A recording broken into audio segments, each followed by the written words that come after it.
This is regarding health గురించి. దీనికి supporting కింద ఒక 100 to 300 bed multi speciality hospitals in all assembly constituency లో పెడుతున్నాం. ఇప్పుడు ఒకసారి డేటా మీరు చూస్తే నెక్స్ట్ 175 కాన్స్టిట్యున్సీలు ఉన్నాయి.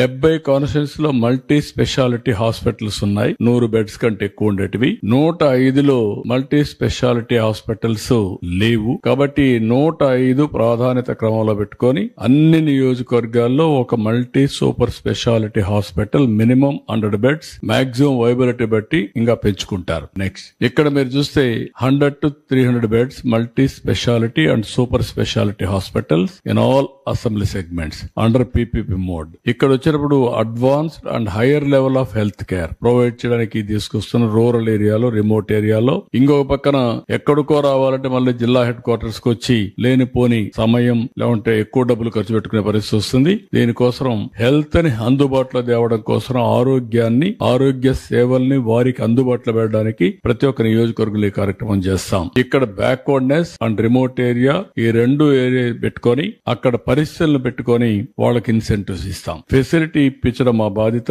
వాళ్ళకు వైబిలిటీ లేకపోతే వాళ్ళకి ఇన్సెంటివ్స్ ఇచ్చి వాళ్ళని పికప్ చేస్తాం. అందుకే వైబిలిటీ గ్యాప్ ఫండింగ్ ఇంట్రడ్యూస్ చేసి ఈ ప్రాజెక్ట్స్ వైబిలిటీ అయ్యే వరకు వారికి అండగా ఉంటాం. New hospitals, green field hospitals అవసరమైతే సైట్ ఉంటే మేమే కూడా కన్సెషన్లు ఇస్తాం, కొన్ని ఇన్సెంటివ్స్ ఇస్తాం. అదే సమయంలో మేము స్టడీ చేస్తున్నాం. మధ్యప్రదేశ్, ఛత్తీస్గఢ్, ఒరిస్సా వీళ్ళు కొంతమంది చేశారు. అవన్నీ స్టడీ చేసి ఇంకా బెటర్ పాలసీ తీసుకొస్తాం. రేపు వాళ్ళు బిగినింగ్ లో ఈ సెట్ కావడానికి 50% ఆరోగ్యశ్రీ పేషెంట్ అక్కడ రెఫరెన్స్ ఇస్తాం. అప్పుడు 50% ఆక్యుపెన్సీతో స్టార్ట్ అవుతుంది. అవుట్ పేషెంట్ కూడా ఆరోగ్యశ్రీలో పెడతాం. అప్పుడు వాళ్ళకి ఈజీ అవుతుంది. వాళ్ళని ఎంకరేజ్ చేస్తాం, ప్రోత్సహిస్తాం. వాళ్ళు పికప్ అవుతారు. ఒక హెల్త్ ఇన్ఫ్రాస్ట్రక్చర్ అన్ని కాన్స్టిట్యున్సీ హెడ్ క్వార్టర్స్ లో వస్తే చాలా వరకు ఉపయోగపడుతుంది.